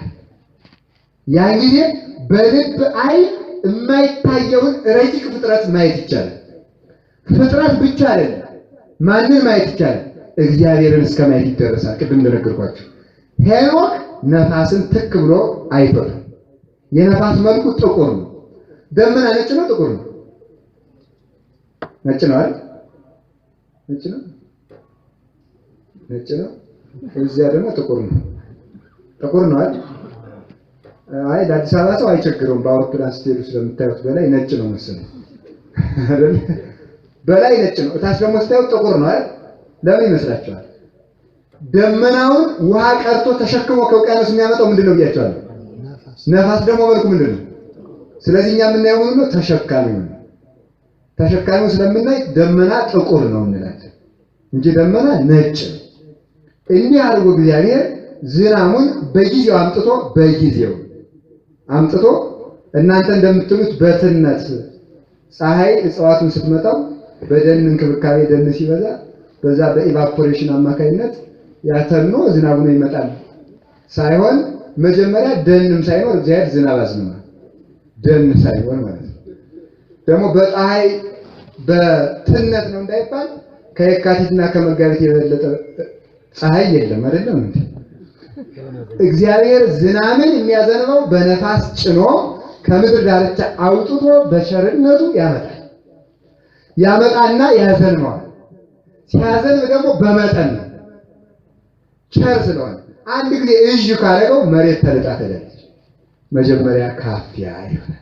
ከሰኔ ከግንቦት ዝናብ የማን ነው የሚበረታው? የሐምሌ እየበረታ ይላል አይደለም? እየበረታ ሲወስደው ደግሞ በአንድ ጊዜ ብድግ አደረገው ክቡ ትላለች። እያስለመደ የመስከረም ዝናብ ይባላል። ዥው ይልና ወዲያው ይለምዳል። እያስለመደ መጠጣቱንም እያስለመደ ነው። አንድ ጊዜ ዝም ብሎ አያጎርፍም። እየነፋ ቀስ ተብሎ እንደሚነፋ ጤፍ እየነፋ ቀስ እያደረገ ራስ ስትል መሸከም የምችልበት አቅም ስትደርስ ዝናቡን ጠበቅ፣ ከዚያ ደግሞ ጠበቅ፣ ከዚያ ደግሞ በደንብ ስትጠገው አዝመራውን ደግሞ ሲደርስ ደግሞ አዝመራውን እንዳይረግፍ ደግሞ ቀስ አድርጎ እያነሳ ይወስዳቸዋል። ዝናቡ እንደሄደ ደግሞ አዝመራው እንዳይጎዳ ደግሞ ጠል ይልክለታል። ጤዛ እረፍ የምትሉት ማለት ነው። ይሄ ጥቅምት መስከረም ላይ የምናገኘው በዚህ ምክንያት አዝመራው ይበቅላል። ይህ እግዚአብሔር ቸርነት የሚደንቅ ይላሉ አባቶቻችን ሲያስተምሩ። የሚደንቀው ጤፍና ስንዴ አንድ ዘመን የሚደርሱ ያሉት ለምንድን ነው? ለምን ይመስላችሁ? ስንዴ ሌላ ጊዜ ነው የሚደርሰው፣ አደንጓሬ ሌላ ጊዜ ነው የሚደርሰው፣ ገብስ የሚደርሰው በየት ነው? በፍልሰታ ምንድነው ሰውየው ስጡኝ አበድሩኝ ብሏሉ። በፍልሰታ እሰጣለሁ ገብስ ሲደርስ አለው አሉ አበድረው። ገብስ የሚደርስ በፍልሰታ እኔ የምሞት ዛሬ ማታ አለ። ይሄ የኢትዮጵያውያን ብሂል ነው እና ገብስ በፍልሰታ ይደርሳል። ድንች ደግሞ ሰኔ ላይ ግንቦት ላይ ሐምሌ ላይ ይደርሳል።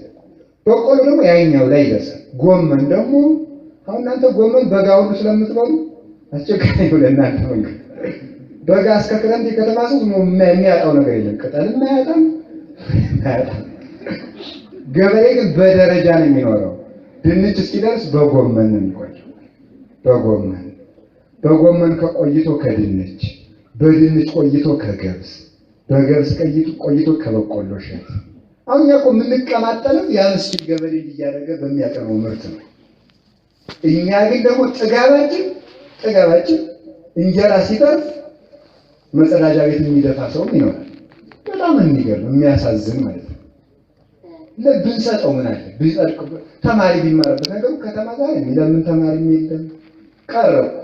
ድሮ እኮ አንድ ገበሬ አንድ ተማሪ ሌላ ቦታ ሄዶ ቆይቶ በ3 ቀኑ የነሱ ነበር ምድቡ እና 3 ቀን ቀርቶባቸው ምን ሆነ ነው እመቤታችን ያስቀረብን ብለው በቆመጥ እመቤታችን ያስቀረብን ማለት ስለመብርሃን ሲል እመቤታችን አብራ ተቆማለች ብሎ ስለሚያምኑ ነው። ቀርተህ ለምን እመቤታችን አስቀረህብን ብለው ማለት ነው። እና በጎመኑ እንዲህ ያለ ይቆያል። ዋናው አንድ እንዲሸጋገሩበት ነው።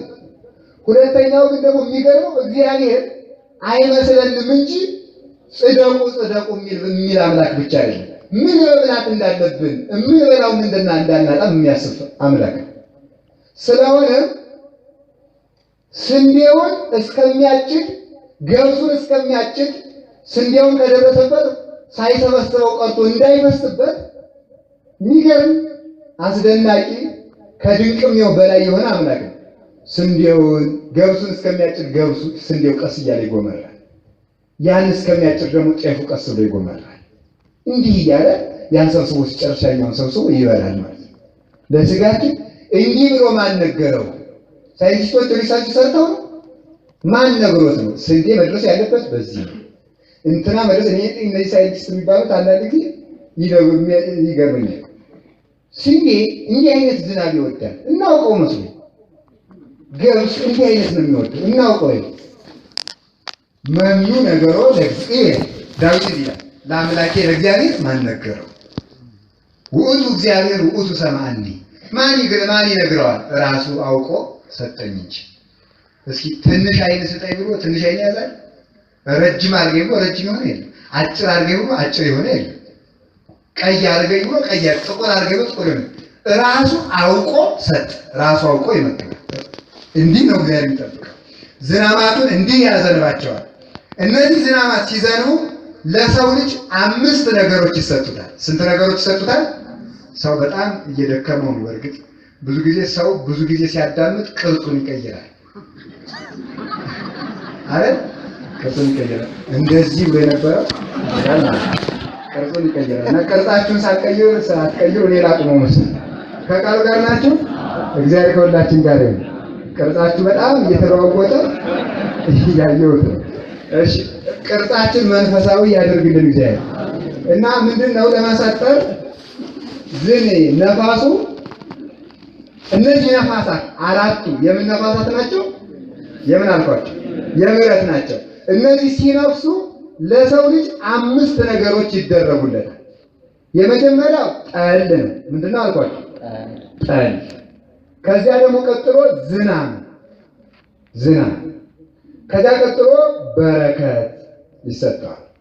በረከት ዝናብ አለ፣ ጠል አለ፣ በረከት አለ።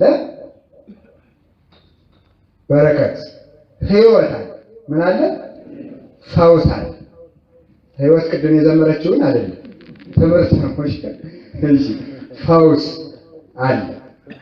በርግጥ እሷም አለች ፈውስ። ስንት ነገር ቆጠራችሁ? ያዙት እስኪ። አቤት አይቆጥሩን አለ። ምንድን ነው ያልኩት ነው? አቤት ጠል ዝናብ በሉ እስኪ። ጠል እኔ ላስላችሁ። ጠል በሉ ዝናብ፣ በረከት፣ ህይወት፣ ፈውስ 5 ነገሮች ይመጣሉ። እነዚህ የሚያመጣቸው ማን ነው?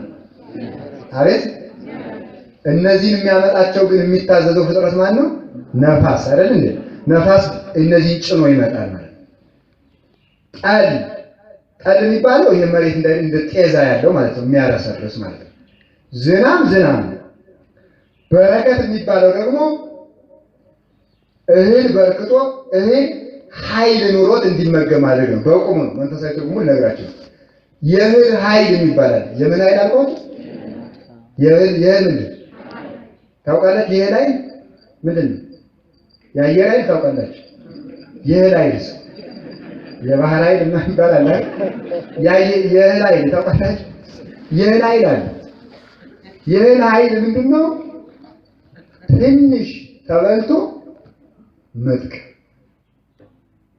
የበሉት ደግሞ ጤና መሆን፣ የበሉት ጉልበት መሆን። አሁን ግን የሚገርመው የእህል ኃይል ጠፋ። ወአጥፋ ኩሎ ኃይለ እህል ይላል ዳዊት። እግዚአብሔር የእህሉን ኃይል አጠፋባቸው። የእህሉን ኃይል ምን አለባቸው? አጠፋባቸው። አሁን ሰው አይጠግብም እኮ አይጠግብም።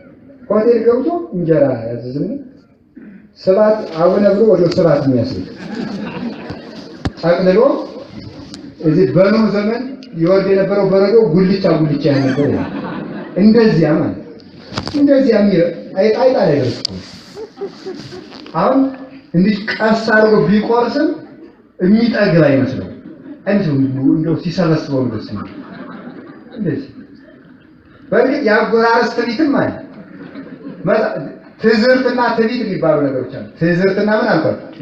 የቤተክርስቲያን ቋንቋ ስለሆነ ብትይዙት። ትዝርትና ምንድን? ትዕቢት የሚባለው የልብ ነው፣ በጣም ከባድ ነው። ትዝርት ግን ያለባበስ፣ ያጎራረስና ያረማመድ አላያችሁትም? ይህ ወጣቱ ሱሪውን ከባላና ከባላው ላይ ታጥቆ እንከስ እያለ ሄደ፣ እንደማነከስ እያለ እግሩን ወልገድ እያለ ምን አርግተው ይሄ ያረማመድ ትዝርት ይባላል። ኃጢአት እኮ ነው፣ ኃጢአት ነው። ይሄ ነው ያጎራረስ ትዕቢት የሚባለው። ሰው ጋር ቀርቦ ሰው ሮት በሁለት ጣት ያረገ ሶስት ግን ብላኝ ሲባል እንዲያውም ዛሬ ብዙ በለው ይሄ ሁልጊዜ ስንት እየበላ ነው አውቆ ነው። ይሄ መታበይ የሚፈልግ ሰው ማለት ነው። እንዲህ አይነት ሰዎች አሉ። ያለባበስ ትዕቢት አለ። ከቃሉ ጋር ናቸው። ያለባበስ ምን አለ? ትዕቢት። በድሃ ላይ ለመመካት በየደቂቃው ልብስ መለወጥ። ቅዱስ ዮሐንስ አፈወርቅ ተግሳጽ 11 ላይ ይናገራል። አንቺ ሴት ለምን ልብስ በየደቂቃው እንደምትቀያየሪ ልንገርሽ፣ ባሌን ደስ እንዲለው ብዬ ልትይ ትችያለሽ። ውሸትሽን ነው። እንደዚያ ሳይሆን ከአንቺ በሚያንሱ በድሃ ሴቶች ላይ ልትመኪ ፈልገሽ ነው። ድሆች በአንቺ ምክንያት እግዚአብሔርን እንደሚሰድቡት አታውቂም? ምን ብለው እንደሚሰድቡት ለዚች በየደቂቃው የምትለዋውጠው ሰጥተህ ለእኔ በዓመት እንኳን የምለውጠው ያሳጣል ብለው ድሆች በእኛ ምክንያት እግዚአብሔር ይሰደዋል። ያለባበስ ትዕቢት አለ፣ መመካት። በዚያ መመካት አለ። እሺ ወደዚያ ውስጥ አልገባ። ምን ላይ ነው ያለነው አሁን? የእህል ምድር ላይ ነው። እና አጎራረስ ራሱ መጠን አለ። መጽሐፈ ሲራክ ምዕራፍ 34 ቁጥር 12 ጀምራችሁ ስለ አመጋገብ በደንብ አድርጎ ይነግራችኋል። ምላስን ማጮህ ራሱ ነው። ምላስን ራሱ ማላመጥ፣ ማጮህ፣ እጅን አትላስ፣ ድስት አትጥረግ፣ ትሪውን ወደ አንተ አትጎትት ይላል። ቀድመህ እጅን አትስደድ በሉ ይባል ግሩም እኮ ነው አይደለም? በሉ እርሶ ይጉርሰ ነው የሚባል እንደዚህ ነው። መጽሐፍ ቅዱስ ላይ ያለውን ነው የምነግራቸው። ይሄን አድርጎ እዚያ በኋላ በጤና በልቶ በጤና ያለ በጤና የማይበላ ሰው ብስና ጓታና የሚባል ይመጣበታል ይላል ሲራክ። ቅጥ የሌለው ማለት ነው። እዚያ በኋላ ይሄ ይመጣል። እሺ ለማንኛውም ርዕሳችን ለቀን ዳረደን እንዳቀን እንደወጣ እንዳቀን የእህል ምን ላይ ነው የምነግራቸው ነው። አቤት የእህል ኃይል ማለት በትንሽ በልቶ መጥገብ። አሁን አይጠግም ሰው እንጀራ በልቶ ዳቦ በልቶ ጥሬ በልቶ ደግሞ ማስቲካ እንኳን ያለ መጥገቡ ምልክት ነው። እንዲያው ማግኘት ስለሚፈልግ ማለት ነው። ያለ መጥገቡ ምልክት እኮ ነው። ያንን ይበላል። አሁን ገጠር ሲከድ ክፍለ ሀገር ዘመድ ይጠይቅ ሲል የከተማ ሰው አይደለም ኮኔክሽን አርጎ የሚበላው ማለት ነው። እና እንደዚህ የላይ ይጠፋል። አላጠግብ ይላል ከቃሉ ጋር ናችሁ። ሁለተኛ ጤና አልሆነ ይላል። ምን አልሆነ ይላል? ጤና አልሆነ ይላል። ጤና አላሳውን ሰው እኮ ለዋውጦ ምን ብሎ በሕክምና የተጠኑ ምግቦችን ቅጠላቅጠል ፍራፍሬ ግን አልዳንም ከበሽታ። ይሄ የእህል ኃይል ሲጠፋ ጤና አልሰጥም። ሆድ ቁርጠት፣ ራስ ፍልጠት እየሆነ ሲል ጉልበት አልሆናል። አበው ጭብጥር የበልተው ጉልበት አላቸው። እኛ ደግሞ የሚገርመው 24 ሰዓት በልተን ቁመን ማስቀጠል። የእህል ኃይል ጠፋ ማለት የእህል ኃይል ጠፋ። ሰው እኮ ወፍሯል። አታዩትም? ውፍረቱ እዩት። ራሳችሁ ነው የምታዩት። ወፍሯል ሰው በጣም ገኗል እኮ ትከሻው አንገቱ በጣም ግን መቆም አይችልም። ትንሽ ተራራ ሲሄድ ጭንቅ አይችልም። በዛ እሱ መልሶ ይላል ጾም እንጂ ስገድ ይቅርታ ምን ጭንቅ አልችልም። መቻል ይገባል።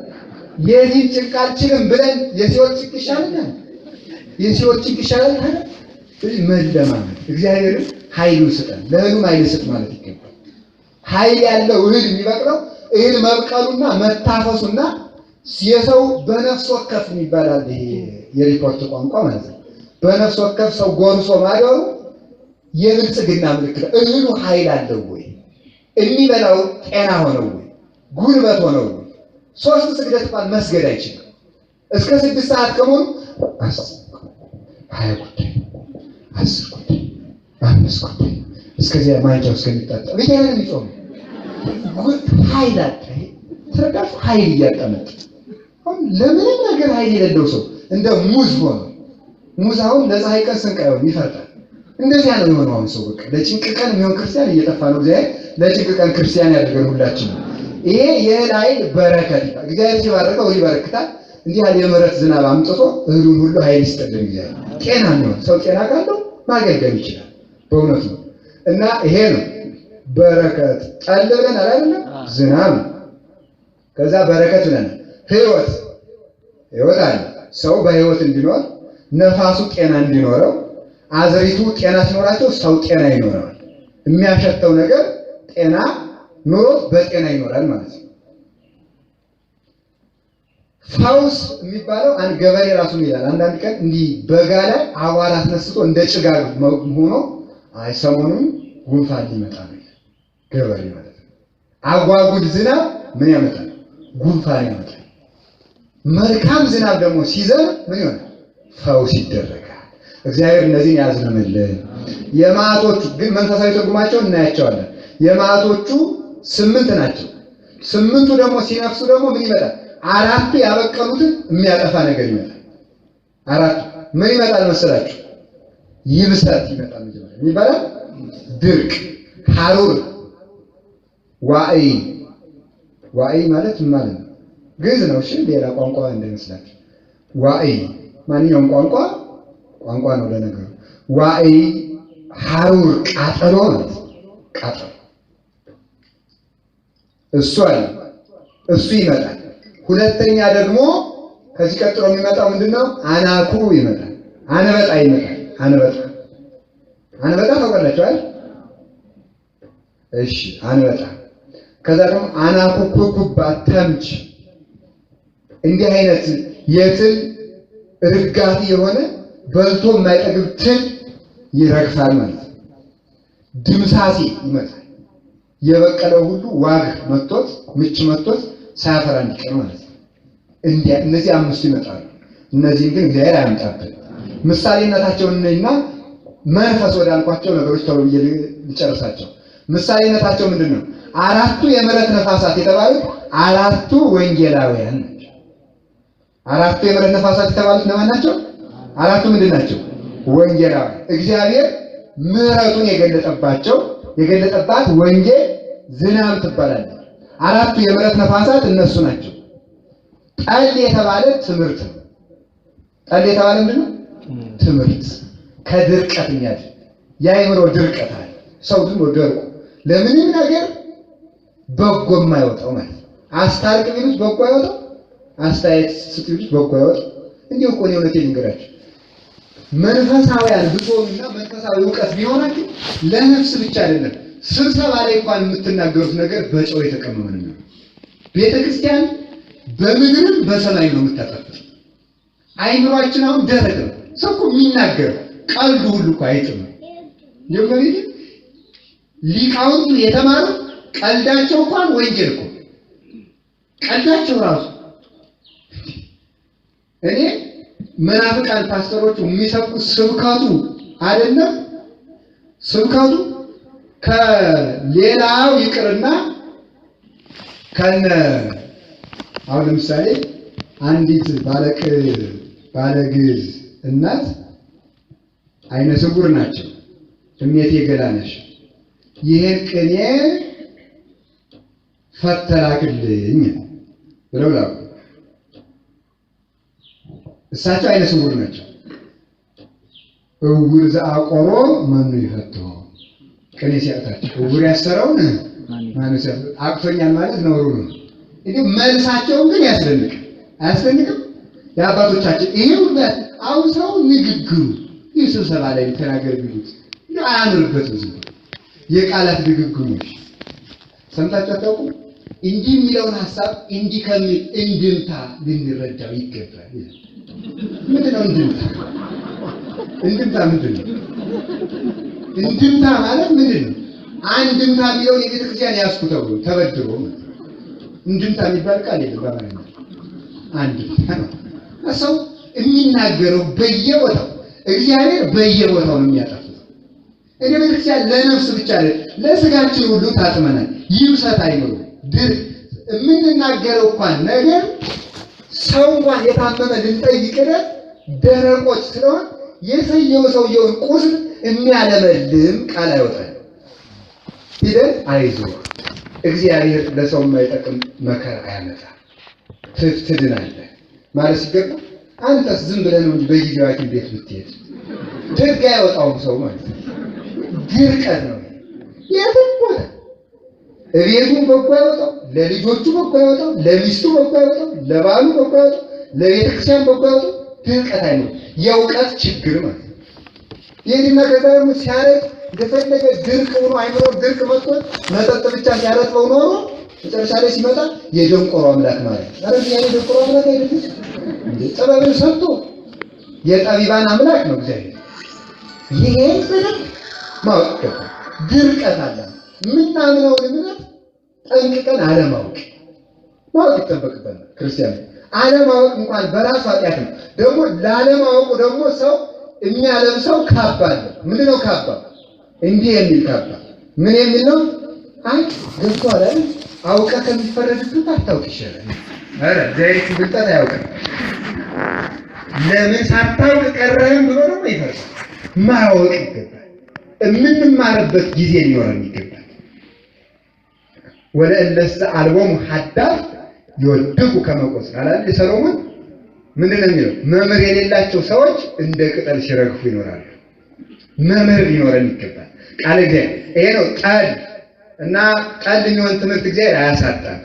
ድርቅ ያደረቀውን ዓለም ያደረቀችውን ጠል ዝናብ የተባለ ስጋውና ደሙ እስመ አቡክሙ ሰማያዊ ያዘንም ዝናብ ላይለ ጻድቃን ወኃጥአን ላይለ ሄራን ወእኩያን የሰማይ አባታችሁ እግዚአብሔር ለክፉዎችም ለደጎችም ምን ዝናብ አዝንሟልና ምን ማለት የሰማይ አባታችሁ ኢየሱስ ክርስቶስ በቸርነቱ ለእስላሙም ለመናፍቁም ለአረማዊም ለማያምነውም ለሁሉ ካመነ ስጋውን ደሙ ሰጥቶታል። ይሄ ነው የምሕረት ነፋስ እንደነፈሰ ዝናብ ዘነመ የሚባለው ምድር ጠጣች። እኛ ግን ስጋውን ደሙን አለላል። ስጋውን ደሙ እግዚአብሔር እንግዲህ ከዚህ በላይ ምን እንደሚያደርግልን አይታወቅም። ስጋዬን ሁሉ ደሜን ጠጡ ተብሎ እኛ ግን አንፈልግም። እኔ ሰይጣን እንዴት ይቀልድብናል ግን በእውነት ማለት እግዚአብሔር አትብሉ ባለበት ዘመን ብሉ ብሎ አስበላ። እግዚአብሔር ስጋዬን ብሉ ሲል ደግሞ አትብሉ ይላል ሰይጣን። ተቃራኒ እያደረገ ያኖረናል። ዝናብ የተባለ አራት ወንጌላውያን ያመጣሉ። ሌላው ምንድነው? በረከት የሚባለው በረከት መንፈሳዊ። በረከት ምን አልኳችሁ? መንፈሳዊ። በረከት ምንድነው? በረከት መንፈሳዊ። እሱ ራሱ በጣም ብዙ ነው። በረከት መንፈሳዊ ይትባረክ እግዚአብሔር አቡሁ ለእግዚእነ ኢየሱስ ክርስቶስ ዘባረከነ በኩሉ በረከት መንፈሳዊ ኤፌሶን ምዕራፍ 1 ላይ በበረከት መንፈሳዊት የሰጠን እግዚአብሔር የባረከን የጌታችን ኢየሱስ ክርስቶስ አባቱ እግዚአብሔር የተመሰገነ ይሁን። አሜን ብሉ። በምን የባረከን? አቤት በበረከት የባረከን። በረከት ላይ ጥያቄ ምልክት። አሁን ሰው በረከት ሲባል ደስ የሚለው ምንድን ነው? ጌታ 5000 ሕዝብ 5 ዓሣ በረከቱ አበላ። እልበሉ ታውቃላችሁ። እንደዚህ ነው። እዚህ 5ቱ በረከት መንፈሳዊ ውስጥ አልገባም። እነዚህ ይሄ ነው ችግሩ። ሰው ልል የሚለው ዓሣ በረከቱ በላ ስጋውን ቆርሶ ደሙን አፍስሶ ሰጠ ሲባል ለምን እላችሁ ደግሞ ይሄኛው ሆድ ነው። ሆድ ብለን ዓላማችን እንደዚያ ስለሆነ በረከትን የምንለካው በዚያ ጌታ ባዶ ባድገኝ ሞልቶልኝ በበረከት ጎብኝቶ ጌታ ይባርካል፣ ያንበሸብሻል። እንዲሁ ቤት ግን ጎደሎውን በወይን ጠጅ ይሞላል። እንዲህ ያለ የሆድ ቋንቋ ነው የምንወደው። እንዲህ በረከት ግን የሥላሴ ልጅ መሆን፣ በረከት መንግሥተ ሰማያት መግባት፣ በረከት ቁርባን፣ በረከት የድንግል ማርያም ልጅ መሆን፣ በረከትስ በሃይማኖት መበርከት መቆየት። በሃይማኖት የሚበረክት ጠፍቷል። ከምንኩስናው የሚበረክት የለም፣ ከዲቁናው የሚበረክት የለም፣ ከቅስናው የሚበረክት የለም፣ ከምንም ከዘማሪነቱ ከሰባኪነቱ የሚበረክት የለም። ወዲያው ይጠፋል። እግዚአብሔር ታይተን ከመጥፋት ያድነን። ይሄ ነው ፈውስ። ፈውስ ፈውስ የሚባለው ደግሞ ንስሐ ነው። ፈውስ ምንድን ነው? ንስሐ። በኃጢአት የቆሰለው በንስሐ ይፈወሳል። ይሄ ነው መንፈስ የተባለው ነፋስ የለም። እነዚህ ደግሞ ያበቀሉትን የሚያጠፉ 8ቱ ቤተ ነፋሳት የተባሉ 8ቱ ቤተ አይሁድ ናቸው። ኃጥአን፣ መጸባሃን፣ ጸሐፍት፣ ፈሪሳውያን፣ ሰዱቃውያን፣ ረበናት፣ መገብተ አይሁድ፣ ሊቃናተ ሕዝብ፣ ሊቃነ ካህናት፣ መላእክተ ሕዝብ የሚባሉ 8 የአይሁድ አይነቶች አሉ። እነዚህ ናቸው ደግሞ የአራቱ ወንጌላውያን ጠላቶች ሆነው የሚነሱ። እነዚህ አይሁድ እግዚአብሔር ለሆድና ለልብስ ለሹመት ብለው የሚከተሉ ሰዎች ናቸው። እነዚህ የወንጌል ጠላቶች ሲነሱ እነዚህ ሲያስተምሩ በዚህኛው ላይ በአዝመራው ላይ 5 መከራ ይመጣበት። ይብሰት አይምሮ። ሐሩር የሚባለው ደግሞ በኃጢአት መቃጠል የኃጢአት ዋይ እያቃጠለው መከራ። ድምሳሴ ማለት ደግሞ ደግ ሰዎች በመከራ መሰቃየት፣ በሞት መወሰድ፣ ክፉ ሰዎች ደግሞ በምን በኃጢአት መዋኘት፣ በመቅሰፍት መጥፋት ድምሳሴ ይባላል። አሁን ደጋግ አባቶቻችን እየሄዱብን እነሱ ይሄዳሉ። አሰናብተኝ ለዚህ ጠማማ አይደል ይላል። ቆዩ እንኳን የምንላቸው አሁን ደብረ ሊባኖስ አንድ አባት አሉ። ባለፈው መምህር ቴዎድሮስ ጋር ሄደን እንደው ለዚህ ጠማማ ዓለም ቢወስደኝ አለ።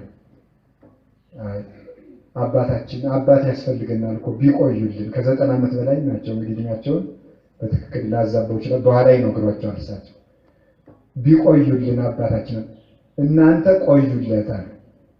የቆኔን አናቴን ፈጥጦ የሚል ነገር ነው። እናንተ ቆዩለት ማለት አንተ ዘው ያለው ወዳጅ አንተ ቆይለት፣ እኔ ወደ ጌታዬ ነው የምሄድ ማለታቸው። እነሱ እንዲህ ያሉ ይሄዳሉ። ድምሳሲ ደጋጋ አባቶች ይሄዳሉ፣ ይጠፋሉ። ደግ ሰው ይጠፋል። ይሄኛው ደግሞ በመከራ ይጠፋል። ይሄ በመገብት አይሁድ የሚመሰሉ የወንጌል ጠላት መናፍቃን ሲበዙ እንዲህ ይመጣሉ። ድምሳሲ ሌላው ደግሞ ምን ይመጣል መሰላችሁ? አንበጣ ይመጣል እያቻላል። አንበጣ ደግሞ መናፍቅ የሃይማኖት መሪ ይመጣል። መናፍቅ ሰባኪ፣ መናፍቅ መነኩሴ፣ መናፍቅ ዘማሪ፣ መናፍቅ ወዘተርፈ ይመጣል። ይሄ አንበጣ። ይሄ ደግሞ አናፉ ወይም ኩኩባ ተምች የትል ሰራዊት የተባለው ደግሞ የሰራዊት ብዛት ርህራሄ የሌለው ጦር ይመጣል። ይሄ ነው የሚመጣው። እነዚህ ስምንቱ የሚያመጡት ናቸው። እግዚአብሔር እነዚህን አያምጣብን። ነፋስ። ስለዚህ ህይወትን ረስቻት። ህይወት ማለት ህይወት መንፈሳዊ። ህይወት ምንድን ናት? ህይወት መንፈሳዊ። መንፈስን አታጥፉ ማለት መንፈሳዊ ህይወታችሁን አታጥፉት።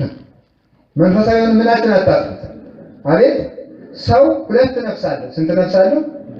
እርግጠኛ ናችሁ? ስንት ነፍስ ነው ያለው? አንድ አይደለም? ሁለት አይደለም? ሁለት ነው። ደመ ነፍስና ህያዊት ነፍስ። ልብላ፣ ልጠጣ፣ ልተኛ፣ ልዝናና፣ ልረፍ፣ ይመቸኝ፣ እንዲህ ልበል፣ ልሾ፣ ይጨብጨብልኝ፣ ልመስገን፣ ዝናዬ ይብዛ ምናምን የምትለች ደመ ነፍስ ትባላለች። የእንስሳት አይነት ነፍስ ማለት ነው። ልጸልይ፣ ልስገድ፣ ልጹም፣ ልመንን፣ ልታረቅ፣ በጎ ልስራ፣ ቃለ እግዚአብሔር ልስማ፣ መጻሕፍትን ላንብብ፣ ገዳማት ልሳለም እንዲህ የምትለው ደግሞ እቺ ህያዊት ነፍስ ናት። ለዘላለም የምትኖር እቺ ከስጋ ጋር የምትጠፋው። ስለዚህ ሰው የሁለቱን ጥያቄ አመጣጥኖ መመለስ አለበት። ዛሬ ሰው የሚመልሰው የማንን ጥያቄ ብቻ ነው? የማንን ብቻ ነው? የደመ ነፍስን ጥያቄ ብቻ ነው። ያቺኛይቱ እየጠፋች መጣለች። መንፈሳዊነት እየጠፋ ነው። ትዳር ላይ፣ አነጋገር ላይ ሁሉም መንፈሳዊነት፣ እግዚአብሔር የፈራ ንግግር፣ እግዚአብሔር የፈሩበት ኑሮ የመንፈስ ይባላል። ሌላው መንፈስን አታጥፉ ማለት በ40 ቀን በ80 ቀን ያደረባችሁን መንፈስ ቅዱስ ኃጢአት እየሰራችሁ አስወጥታችሁ አትስደዱት። መንፈስ ቅዱስ አሁን መናፍቃን ይላል ድሞላ ቀዮ መሰለኝ መንፈስ ድሞላ ስለዚህ አሜን ስለዚህ አሜን። ነገራችን አሜን እኮ የኛ ሁሉ ተለውጧል። እግዚአብሔር የተመሰገነ አሜን። ከመናፍቃን አሜን ነው የሚባለው። መዓዛ አለ። ሁሉ ነው እኮ የለወጡ አሜን መፎክር ይመስላል። እርከን ሊሰራ ያወጣ ነው የሚመስለው። መንፈስ ድሞላ ከዛ መንፈስ ድሞላ ይላል። መንፈስ ቅዱስን የሚያስተድለው አንዱ መንፈስ ቅዱስ የለብኝ ብሎ ማሰብ። ከቃሉ ጋር ናችሁ? መንፈስ ቅዱስን የሚያስተድለው ምን ብሎ ማሰብ ነው? መንፈስ ቅዱስ የለብኝም ብሎ ማሰብ ራሱ መንፈስ ቅዱስን አስወጥቶ ይሰጠዋል። ምን ኃጢአት ብንሰራ መንፈስ ቅዱስ ራቅ ብሎ ይከተለናል እንጂ እኛን አይለየንም። ይህን ማመን ይገባል። መንፈስ ቅዱስ ይችን መከተል። ለዚህ ነው ቅዱስ ጳውሎስ ወበይንተ መንፈስ ቅዱስ ኢንፈቅድ ተኩኑ አብዳን፣ ስለ መንፈስ ቅዱስ ሰነፍ አትሁኑ። እስኪ በሉ ሁላችሁ ምን አትሁኑ? ሰነፍ አትሁኑ። ምን ማለት ነው? መንፈስ ቅዱስ ከእናንተ ጋር እያለ ታምር ሲደረግ ካላየን ብላችሁ መንፈስ ቅዱስ ተለይቶናል አትበሉን። ታምር ለማየት ታምር የሚደረግበት ቦታ ላይ መንፈስ ቅዱስ አለ ብሎ ማሰብና ታምር ሲደረግ ካላየው መንፈስ ቅዱስ እኛ ጋር የለም ብሎ ማሰብ የሰይጣን መንገድ ነው። ስለ መንፈስ ቅዱስ ሞኝ አትሁኑ። መንፈስን አታጥፉት። ኃጢአት እየሰራችሁ መንፈስ ቅዱስን አታሰድዱት። መንፈስ ቅዱስን የለብኝም እያላችሁ አታስወጡት። አፍ ላይ እንዳያድር ጫት ትቅምበታለህ፣ ተዋሽበታለህ፣ ትሳደብበታለህ። አይን ላይ እንዳያድር ከፍ ዝቅ አድርገህ ታይበታለህ፣ ትዘሙታለህ። ጆሮ ላይ እንዳያድር ትዘፍንበታለህ። እግር ላይ እንዳያድር ትደንስበታለህ፣ ሰው ትረግጥበታለህ። ሆድ ላይ እንዳያድር አትጾሙ። እንዲህ አካልህን አልገዛ ብለህ መንፈስ ቅዱስን አስመረራችሁ አትስደዱት። መንፈስ ቅዱስ እንዳይመረርን እግዚአብሔር ይቀርልን። ሌላው መንፈስን አታጥፉ። መንፈስ የምትባል ነፍስ ነው። ነፍስ መንፈስ ትባላለች። እሷን ቅድም ተናግሬያለሁ። ወደ ቀጣዩ ቅድም ስለነገርኳት መንፈስ የሚባለው ልብ ነው። እስኪ ልብ በሉ ሁላችሁ። አሁን በእርግጥ ምሳሌ ላይ ያላችሁት በጣም አስቸጋሪ ነው። ልብ በሉ እስኪ። መንፈስን አታጥፉ ማለት ልባችሁን አታጥፉት። አሁን ሰው ልቡ ጠፍቷል። እስክሪብቶን ጆሮ ላይ አድርጎ እስክሪብቶን አላያችሁም? ግን ጆሮ ላይ ነው ያለው። ልቡ ስለጠፋ ነው። የት ጋር እንዳስቀመጠው እቃውን አያውቅም። እራት በልቶ መተኛቱን እንኳን አያውቅም። ተነግሮም አይሰማም። ሲማር የዋለውን ይዞት አይደል። በቃ አሁን እዚሁ ላይ በቃ ስቆ ተደንቆ አቤት ትምህርት ምን ተብሎ ተጠቀቀ በጣም ጥሩ ነው ብሎ ምን በቃ እንደዚህ ብሎ ይሄዳል ማለት ነው።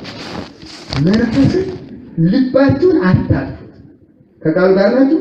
ልብ የሚጠፋው በምንድን ነው? ልብ የሚጠፋው ልብ መንፈስ ይባላል። መንፈስ የዋህ እግዚአብሔር የዋህ ልቡና አይንቀኝ። ልብ መንፈስ ቅዱስ ልብ መንፈስ የሚባለው ምንድን ነው? ልብ በሉ።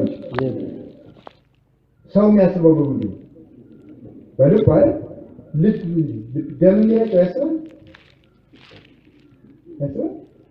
ልብ ያችን አካል ልብ የት ነው? ሰው የሚያስበው ባይምሮ አይደለም የሚያስበው። ልብ የምትባል ነፍስ ነው። ልብ የምትባል ማለት ነፍስ ልቡናሁ ለብእሲ መንፈሱ ይእቲ ይላል ቅዱሳት ማቴዎስ ሃይማኖታዊ። የሰው ልቡ ነፍስ ናት። የሰው ልቡ ምን ነው? ነፍስ። እንስሳትና ያስቡትን ህያው ነፍስ ስለሚል ልብ የላቸው። ይልቁ የሚበላ ልብ ግን አለ። ያን የሚቆረጥ የሚከተፍ ልብ ይሄኛው ልብ ረቂቅ ልብ ያን የሌላቸው። ይሄ ልብ ደግሞ የሚወጣው ሰው በጎ ስራን ያቆማል። በጎ ስራ ይጸልይ የነበረ ጸሎትን ይጾም የነበረ ጾሙ ደግ መጽሐፍ ያነብ የነበረ ጉባኤ ይማር የነበረ ይሄን ያቆማል። ጉዞ ሄደ የነበረ ማንኛውም ነገር ይሰራል። ሲተው ኃጢአት ይሰራል። ኃጢአቱን ደግሞ ይደጋግመዋል። ኃጢአት ሲደጋገም ልብ ይደነግማል። ከዛ አንሳ ቅዱስ ዮሐንስ አፈወርቅ ሃይማኖተ አበው ስፋት ምዕራፍ ላይ የሚናገረው እስመ ዚዘፈል ዘርፈ ይቃወሙ ለእግዚአብሔር። የልብ መደንደን ሁልጊዜ እግዚአብሔርን ሲቃወም ይኖራል። የልብ መደንደን ማን ይቃወም? ስለዚህ ልባችሁን ኃጢአትን እየደጋገማችሁ ድንቁርናን እየደጋገማችሁ እንደገና ደግሞ ሳይጾም 24 ሰዓት መብላት ልብን ያደነድንና ያጠፋዋል። አይምሮ ቢስ ያደርገዋል። ቅጥነተ ሕሊና ይነሳዋል። ነገሮችን በረቂቅ እንዳያስታውል አስተዋይ እንዳይሆን ያደርገዋል። ይሄ ነው ልባችሁን መንፈስን አታጥፉ የተባለው። ከቃሉ ጋር ናችሁ። ሌላው መንፈስ የተባለው ፈቃድ እግዚአብሔር መንፈስ ይባላል። ፈቃድ እግዚአብሔርን አታጥፉ። ሰው አሁን የሚኖረው እንደራሱ ፈቃድ ነው። የእግዚአብሔርን ፈቃድ እየተዋችሁ የራሳችሁን ፈቃድ አትኑሩ ነው። የመጨረሻው መንፈስ ተብሎ የሚጠራው ትምህርት መንፈስ ነው። ትምህርትና ትርጓሜ መንፈስ ይባላል። እስኪ ሁላችሁ ትርጓሜ መንፈስ ይባላል። ትርጓሜ ምን ይባላል? ምን ይባላል? አሁን ለምሳሌ በኢትዮጵያ እንኳን የመጽሐፍ ቅዱስ ቃል አንድ ቃል እንኳን ዝም ብሎ የወሬ ቃል እንኳን ብዙ ትርጉም አለ። እስኪ ያንን ገልብጦ መረዳት ችግር ያመጣል። እስኪ ባትክን አሳየን ቢላችሁ ማለት ነው። ባትክን አሳየን ምን ለምታረግ ማለት ነው። የኢትዮጵያ ቃል ውጣልኝ ማለት ባትክን አሳየን ማለት ነው። ባትክን አሳየን ሲል ገልጠህ ካሳየው በጥፍ ያቀርቡ መጣል ነው ማለት ነው። ውጣልኝ ገልብጦ መረዳት። እስኪ አለሙት በሉ ስንት ትርጉም አለ? ልማቱን አልሙት አንድ በሉ። እኔ ሞት አልሙት እናንተም አልሙት ግን ትሞታላችሁ። ሞት አልሙት ስንት ሆነ? ዓላማውን አልሙት ውጤቱን አልሙት ስንት ሆነ? አራት ሆነ። ይሄ ይቺ ቃል እንኳን ትርጉም አለ። ይቺ ቋንቋ ይሄን ገልብጦ መረዳት ችግር ያመጣል። መንፈስ የተባለ ንባብ ይቀጥል ወትርጓሜ ያህይ ሁለተኛ ቆሮንቶስ ምዕራፍ 3 ቁጥር 7 ላይ ንባብ ይገድላል ትርጓሜ ይላል። ንባብ ምን ይላል? ትርጓሜስ ምን ይላል? ያድናል። ስለዚህ ዝም ብሎ እያነበቡ ባይብል ላይ እንዲህ ይላል መጽሐፍ ሲል እያሉ መረዳት ትርጓሜን ማጥፋት እኛን ያጠፋል። ስለዚህ ትርጓሜን አታጥፉ። በራሳችሁ እያነበባችሁ በራሳችሁ እየተረጎማችሁ ለራሳችሁ ስርዓትን አታውጡ። ትርጓሜን ትምህርትን አታጥፏል። ትርጓሜ አንድ ምሳሌ ብቻ እናገርና ልጨርስ። የበላም ለእግዚአብሔር በላ በል፣ ያልበላም ለእግዚአብሔር አልበላም። የሚበላ የማይበላውን አይንቀፈው፣ የማይበላውም የሚበላውን አይንቀፈው ይላል መጽሐፍ ቅዱስ አይደል? ስለዚህ በዚያ ብሎ የማይበላ የሚበላውን ምን አይበላም። ስለዚህ የማይጾም የሚጾመውን ምን አይበላም አይንቀፈው አይደለም? የማይጾም የሚጾም የማይጾመውን ምን አይበላም አይንቀፈው አይደለም? ምክንያቱም የሚበላው ለማን ነው? ደስ አላችኋል? እንደዚህ አይደለም።